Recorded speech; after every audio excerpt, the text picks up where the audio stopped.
Elian Novak wiped sweat from his brow as he calibrated the atmospheric regulator in Outpost Zephyr's eastern quadrant. 3 years into his 5-year contract with the Interstellar Coalition, he had grown accustomed to the isolation of this remote station orbiting Proxima Centauri. The outpost served as a neutral meeting ground for various species, most recently hosting the Aurelian Legion purple-skinned warriors whose reputation preceded them across the galaxy. "You're needed in Hangar 3, crackled his supervisor's voice through his comm unit. "The Aurelians have equipment issues." Sighing, Elian gathered his tools. The Aurelians were notoriously protective of their technology, rarely allowing outsiders to touch their equipment. As he entered the cavernous hangar, he spotted a lone figure standing beside a sleek, obsidian-colored craft. She turned, and Elian's breath caught. The Aurelian warrior stood a head taller than him, her purple skin catching the artificial light. 2 eyes startlingly violet against her. Complexion assessed him coolly. Her face was framed by tendrils that resembled hair, but moved subtly of their own accord, adorned with metallic ornaments that clinked softly when she moved. "You are the technician?" she stated rather than asked, her universal translator giving her words a melodic quality. "Elian Novak." "Engineering specialist," he replied, trying not to stare at the ceremonial armor that hugged her athletic frame. "What seems to be the problem?" Without speaking, she gestured to an ancient-looking weapon displayed on a stand near her shippa, curved blade that emitted a faint purple glow. "My soul blade requires maintenance. The energy signature fluctuates." Elian hesitated. "I'm not familiar with Aurelian weaponry. Wouldn't one of your people if I wanted one of my kind to touch it?" "I would have asked them," she interrupted, her expression unreadable. "I have observed you. Your hands are ... careful." Swallowing hard, Elian approached the blade. The metal, if it was metal, seemed to pulse with life. He retrieved his diagnostic scanner, running it along the weapon without touching it. "The quantum stabilizer is misaligned," he murmured after studying the readings. "I can realign it, but I'll need to handle the blade directly." She nodded once. "You may proceed." Working in silence, Elian carefully adjusted the microscopic components within the handle. The warrior watched intently, her gaze never leaving his hands. "What's your name?" he asked, hoping to ease the tension. "Mira Valinus, 3rd Sentinel of the Celestial Legion." "Beautiful name," he said without thinking, then flushed. "I mean, beauty is irrelevant to a warrior's name," she replied. But Elian noticed the tendrils around her face rippled slightly in Aurelian blush. Perhaps? As he finished the calibration, the blade's glow intensified, bathing them both in violet light. When he offered it back to her, their fingers brushed. A jolt of something electricity? Connection passed between them. "The blade recognizes your touch," Mira said, sounding surprised. "This is ... unusual." Elian shrugged. "Just good at fixing things." "No." Her voice softened. "The soul blade responds to compatible energies. It has been said that when an Aurelian finds their true companion, their weapons recognize the bond before they do." She stepped closer, her height forcing him to look up. "In my culture, we do not waste words on trivial matters. So hear me clearly, Elian. Novak." She took a breath, and for the first time, she seemed uncertain. "Will you be mine, Earthman?" Elian blinked, stunned by the directness of her question. Around them, several other Aurelians who had entered the hangar froze, their attention fixed on the unprecedented scene. What exactly does that mean?" he stammered. Myra's expression remained serious. "It means exactly what I said. I am asking if you will join with me, as is our way." Behind her, Elian could see the shocked faces of her comrades, and he realized he was standing at the edge of something momentous that he didn't fully understand. The stunned silence in the hangar was broken by the heavy footfalls of Commander Tarkus. The leader of the Aurelian delegation, his purple skin was darker than Mira's, etched with ceremonial scarification that marked his high rank. "Sentinel Valinus," he growled. "Explain yourself." Mira didn't turn away from Elian, her violet eyes still locked with his. "I have made the offering to this human. It requires no explanation." Leon's heart hammered in his chest. The offering clearly held profound significance he didn't understand. Around them, other Aurelians whispered among themselves. their tendrils writhing with what appeared to be agitation. "This is unprecedented," Tarkus said. "No Aurelian has ever offered bond partnership to an off-worlder. The Council will not recognize it." "The ancient texts make no species distinction," Myra countered. "Only that the soul blade must recognize compatibility." Tarkus stepped between them. "We depart in 3 cycles. This ... distraction ... ends now." After the commander stormed away, Ilian found himself alone with Mira in a maintenance corridor. "You should probably explain what just happened," he said. Myra's usually rigid posture softened. "The offering is our most sacred tradition. When an Aurelian warrior finds someone whose spirit resonates with theirs, they offer partnership, a bond deeper than what humans call marriage. And you believe I'm compatible with you? We barely know each other." "The soul blade never errs," she said simply. "I have watched you for weeks, your kindness to others, your respect for different beings, your skilled hands creating instead of destroying." Her tendrils rippled. "You are different from my kind, yes, but perhaps that is what I seek." Over the next few days, they met in secret Leon, using his access codes to find private spaces where they could talk. He learned that Mira was over 100 Earth years old, but considered young among her people. She was fascinated by his stories of growing up in the forests of New Brazil on Earth. "We have no forests on Aurelia," she explained as they sat in the observatory dome. "Starlight filtering through the transparent ceiling. Our world is mostly ocean and rocky plateaus. We build our cities into mountain faces." "I'd like to see that someday," Ilian said. "You would be the first human to step on Aurelian soil," Mira replied, her hand tentatively reaching for his. When their fingers intertwined, her 5 digits against his 5, she seemed fascinated by the similarity despite their different colored skin. "Why did you join the Legion?" Ilian asked. "It wasn't a choice. All Aurelians with certain genetic markers are conscripted at maturity. I've known nothing but military life." How? She hesitated. "Until now," as they spoke. Mira gradually revealed the emptiness of her existence. Centuries of potential life stretching before her, filled only with duty and combat. The Aurelian culture valued strength and stoicism, leaving little room for connection or joy. "The blade ceremony when I turned 20 was meant to be my proudest moment," she confessed. "Instead, I felt nothing. Year after year. Battle after battle. ... Nothing. Until I saw you repairing that child's breathing apparatus last month, speaking softly to her while you worked.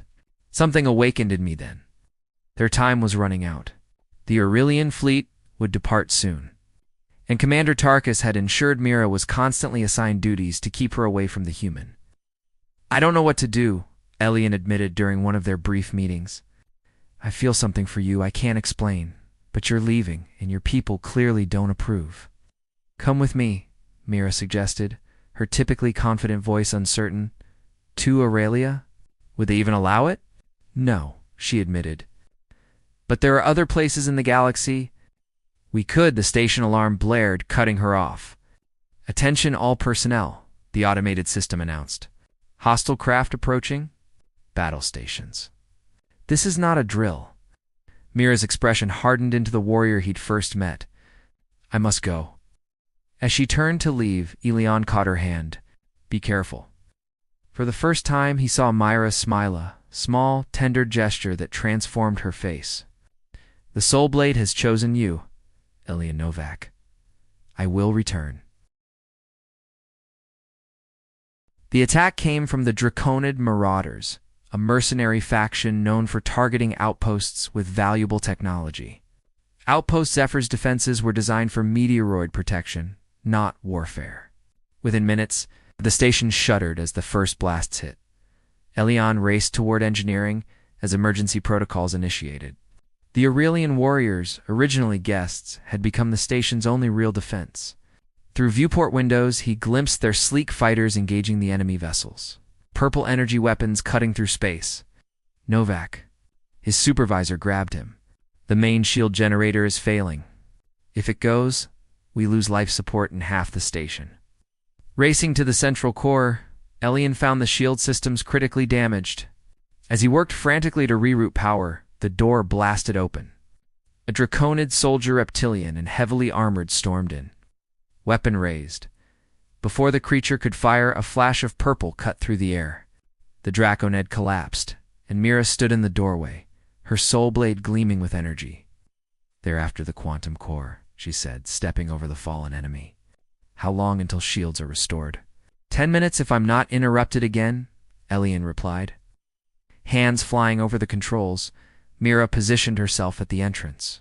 "You have 5. 3 more draconids appeared in the corridor.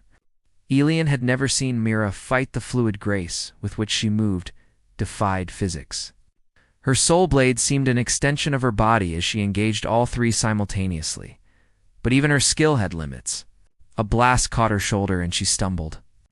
Elian abandoned the console, grabbing a fallen weapon and firing clumsily at the attackers. His shot went wide but distracted one long enough for Mira to recover and dispatch the remaining threats. "You left your post," she said. Breathing heavily, "You were hit," he countered. "My people don't value sentiment in battle," she said. But her tendrils rippled in what he now recognized as pleasure. Together they managed to stabilize the shields just as Commander Tarkus and his elite squad secured the station. The battle was over, but not without costs. Both human and Aurelian casualties were reported in the aftermath. Elian found Myra in the medical bay, refusing treatment for her wound. "It's a scratch," she insisted when he approached. "Your doctor doesn't understand Aurelian physiology anyway." "Then let me help," he offered. "I've studied your people's bioreadings while calibrating the environmental systems." She allowed him to dress her wound, his gentle touch contrasting with the chaos around them. "Your actions today were unexpected," she said quietly. "Most non-warriors would have prioritized the technical objective. Most warriors wouldn't have left their squadron to protect one engineer," he countered. Commander Tarkus approached, his expression grave. "The draconids targeted this station specifically because of our presence. The Council has ordered our immediate withdrawal." "When?" Mira asked, tension visible in her posture. "We depart in 6 hours," Tarkus replied. Then, surprising both of them, he added, "The human fought well. Perhaps there is something to your ... offering." He walked away before either could respond. Alone again, they faced the reality of their situation.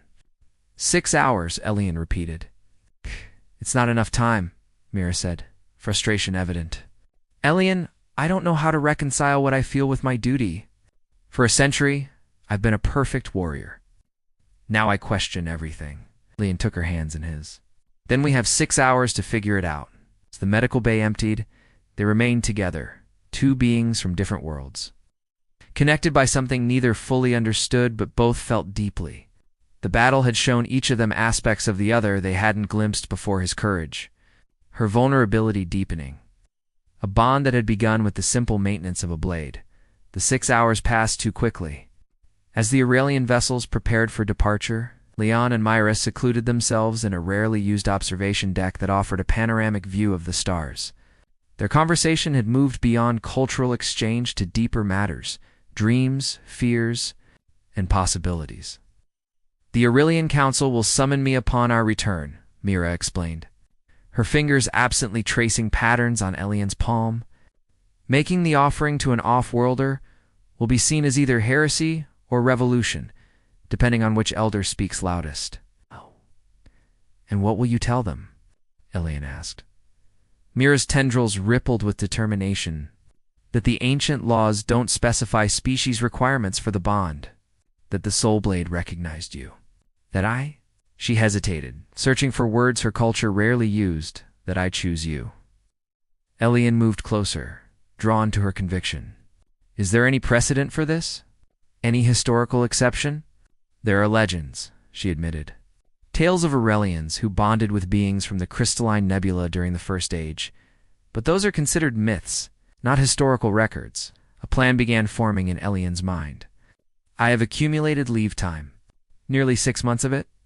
"I could request they would never allow you on Aurelia," she interrupted. "The planet has been closed to off-worlders for millennia. I'll follow on a separate transport to the Galactic Hub. We could meet there after you've addressed the Council." Mira's expression softened. "You would leave your post?" "Your career." For the chance to understand what this is between us? Yes. Their quiet moment was shattered by the arrival of Sentinel Kresh, Mira's direct subordinate. His purple skin bore lighter markings than Mira's, and his eyes narrowed with disapproval. "The commander requests your presence, Third Sentinel," he said formally. Though his gaze remained fixed on Elion, the fleet awaits. As Mira rose to leave, Kresh added, "I've taken the liberty of informing the High Council of your ... situation. They've requested immediate communication upon boarding." Mira's posture stiffened. "You overstepped your authority, Fourth Sentinel." "I acted to protect our traditions from corruption," he replied coldly. "The human has clouded your judgment." "My judgment has never been clearer," she countered, her hand instinctively moving to her soul blade. "Report to your station." After Kresh departed, the weight of their reality descended. "This complicates things," Elion said. "Represents the traditional faction. They fear change more than death." Mira's voice held a weariness he hadn't heard before. "If the council forbids this connection, ... then what? Then I must choose between you and everything I've ever known." The station's intercom interrupted them. "Final call for Aurelian personnel. All warriors report to Hangar 3 immediately." Their goodbye was rushed to many words left unspoken, too many questions unanswered.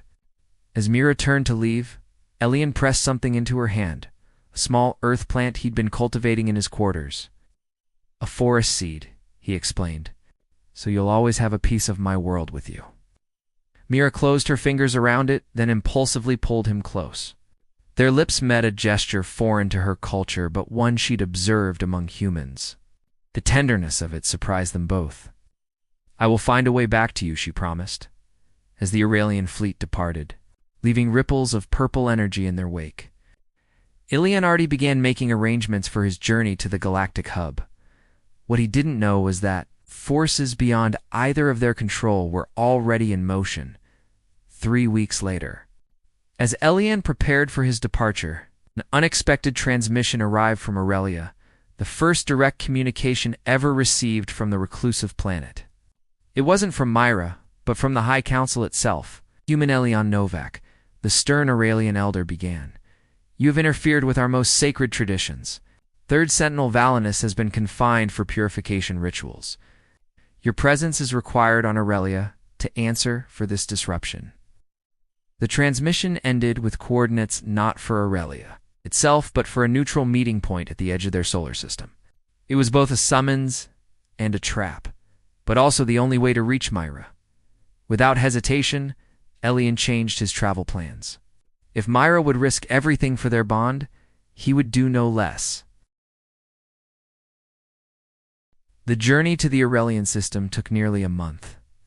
Elion spent the time studying everything available about their culture. Which wasn't much. The Aurelians guarded their privacy zealously. The transport ship captain, a weathered Regelian with 4 decades of space travel experience, had never come this close to Aurelian space. "They don't welcome visitors," she warned as they approached the designated coordinates. "Are you sure about this?" Elion nodded, watching the view screen as a small Aurelian vessel appeared against the backdrop of a golden nebula. "I'm sure." The ship that received him was sparse, clearly a military vessel with minimal concessions to comfort. 2 stern warriors escorted him to a chamber where 3 elders waited. Their purple skin had faded to a paler lavender with age, and elaborate metal adornments woven into their tendrils signified their status. "Human," the central elder addressed him. "Do you understand why you are here?" "Because Sentinel Valinus made the offering to me," Elion replied, standing tall, despite his intimidation. "A perversion of our sacred ritual," another elder hissed. "The soul blade cannot possibly recognize an alien essence." "Yet it did," the third elder noted, her voice softer than her companion's. "The question remains why."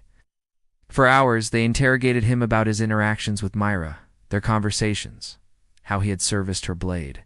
Some questions seemed designed to trap him, others to understand.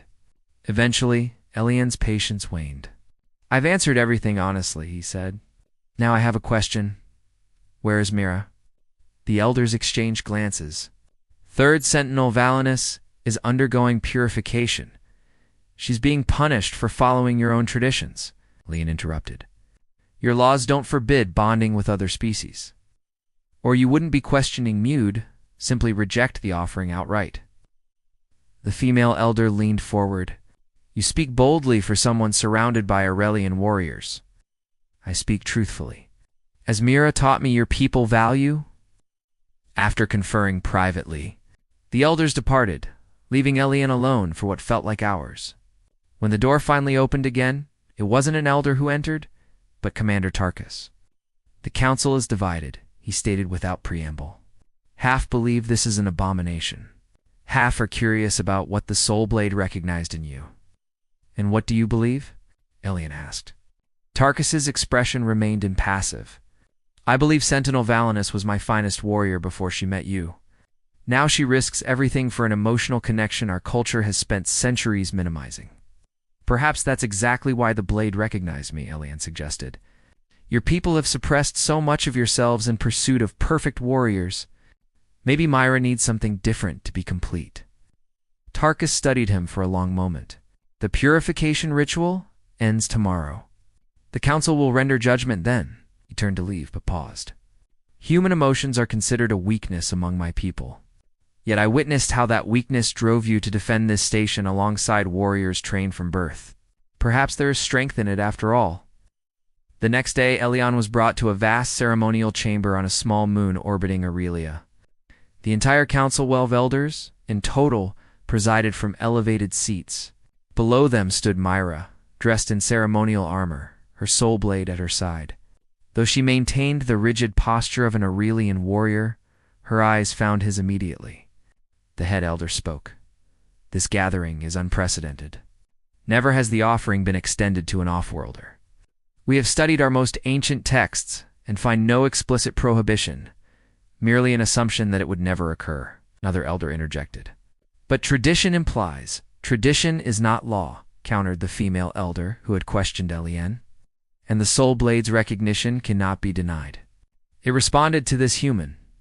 After further deliberation, the head elder addressed Mira directly. Third Sentinel Valinus, you have served the Legion with honor. Your skills are unmatched. Yet you risk everything for this bond. Why? For the first time, Mira spoke publicly about feelings a radical act in Aurelian society. Because despite my service, despite my skills, I was incomplete. The Soul Blade recognized what I refused to acknowledge, that our pursuit of perfect warriors has cost us our capacity for connection. She approached Elian, taking his hand openly before the council.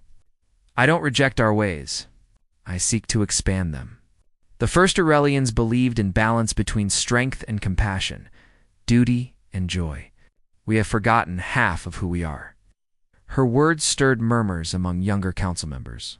The division was clear the oldest traditionalists against a growing faction open to change.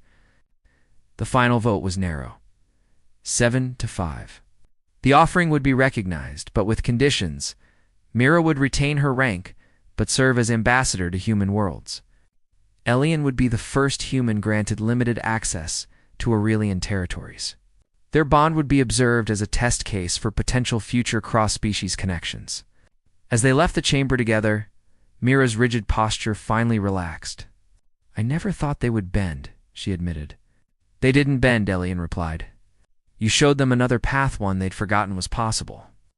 Months later, on a small outpost at the edge of Aurelian space, they established their shared homocultural junction where Mira could fulfill her duties while they explored their unique bond.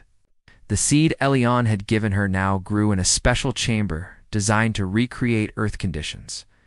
It's the first Earth plant to grow in Aurelian space, Elian noted as they observed its progress. Myra's tendrils rippled with contentment as she leaned against him. The first of many crossings between our worlds. Under their care, the seedling grew stronger, daily, much like the connection between them. Their path forward would not be easy. Prejudices remained on both sides, but each day brought new understanding, new discoveries about each other's worlds. The Soul Blade recognized what I couldn't see, Mira confessed as they watched twin suns setting from their dwelling. That strength comes in many forms. That connection doesn't diminish power, it transforms it. Elian smiled, his hand finding hers in a gesture that had once been alien to her. but now felt as natural as breathing. Across stars and species, we found each other. Whatever comes next, we face it together. The blade that had first connected them now rested on a stand nearby, its purple glow pulsing steadily, no longer a weapon of war alone, but a bridge between worlds.